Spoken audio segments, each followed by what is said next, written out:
Assalamualaikum warahmatullahi wabarakatuh. Saudara dan saudariku semuanya, sebangsa dan setanah air yang saya muliakan dan saya banggakan. Selamat Tahun Baru 1 Muharram 1445 Hijriah.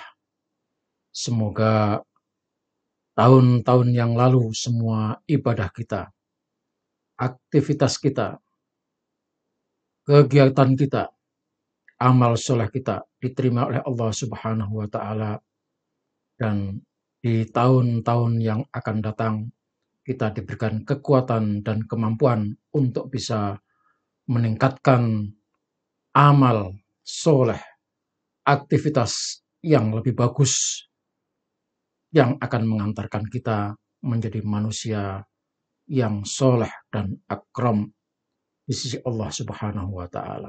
Amin Allahumma amin.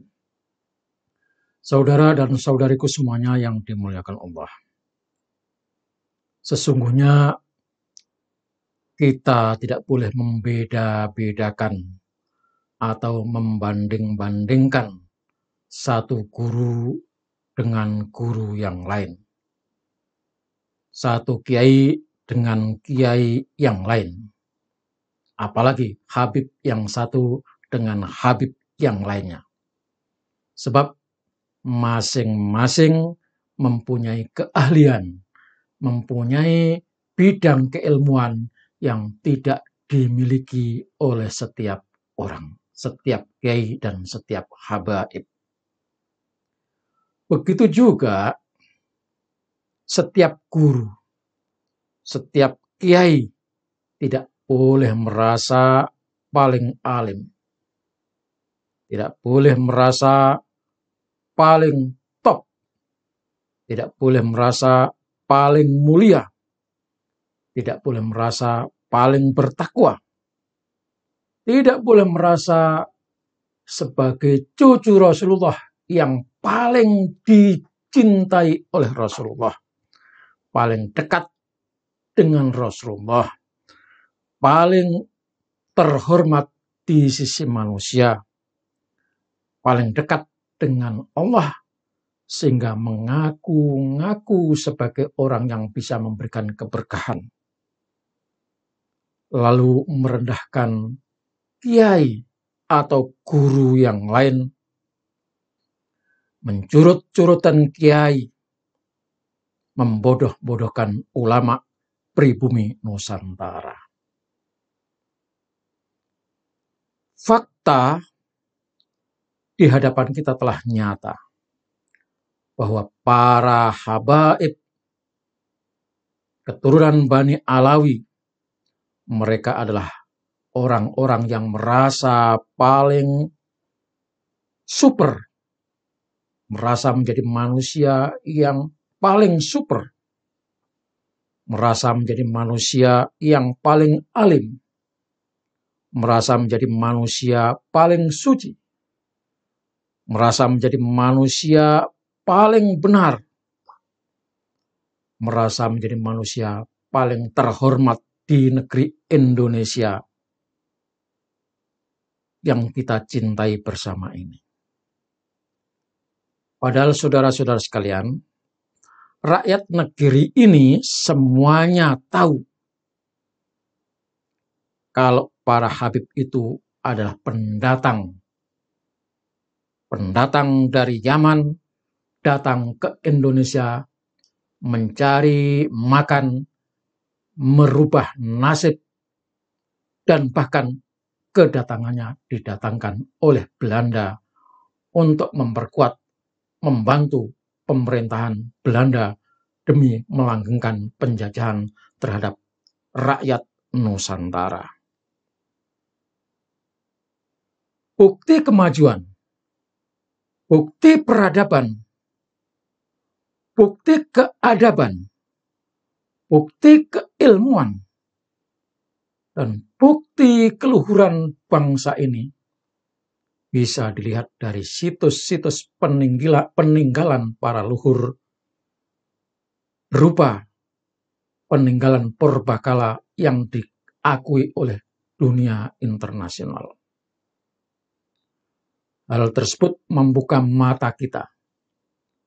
Kalau bangsa Nusantara telah berilmu tinggi dibandingkan dengan bangsa Yaman, bangsanya para Habib, bangsanya para leluhur Habib.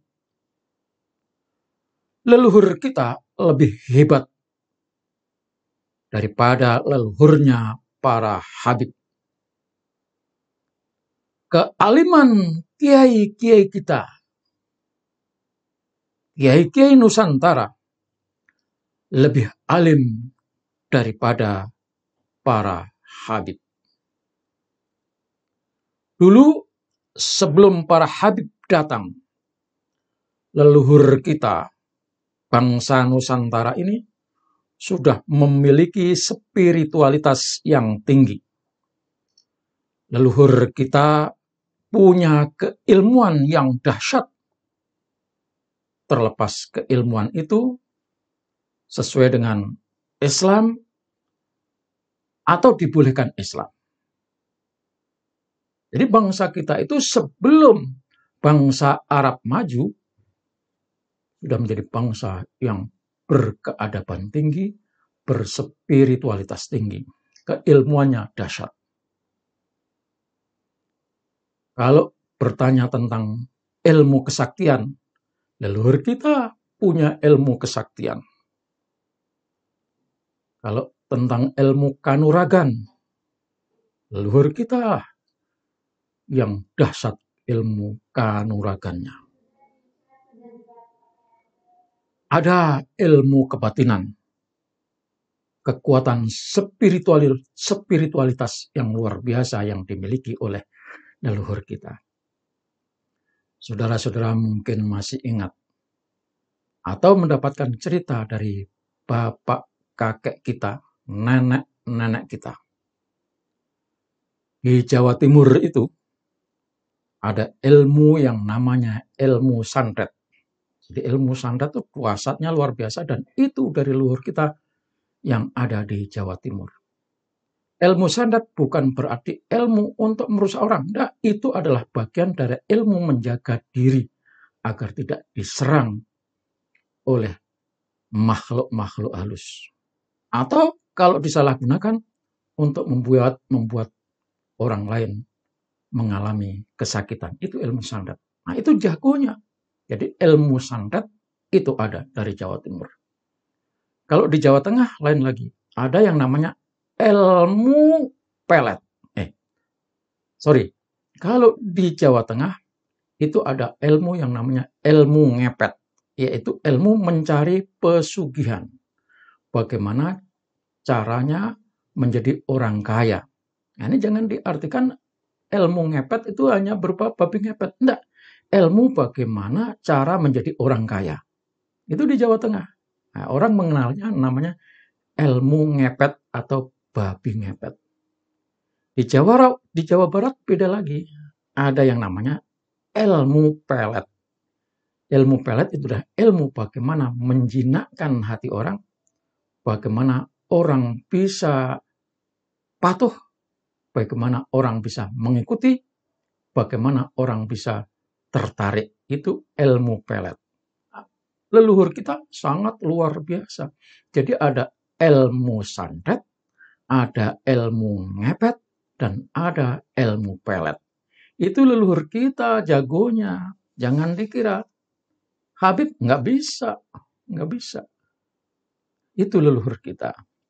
Maka saudara-saudara sekalian, kalau kita mau ngaji kebangsaan, kita ngajilah kepada leluhur kita. Kalau tentang ketinggian keilmuan, belajarlah dengan leluhur kita.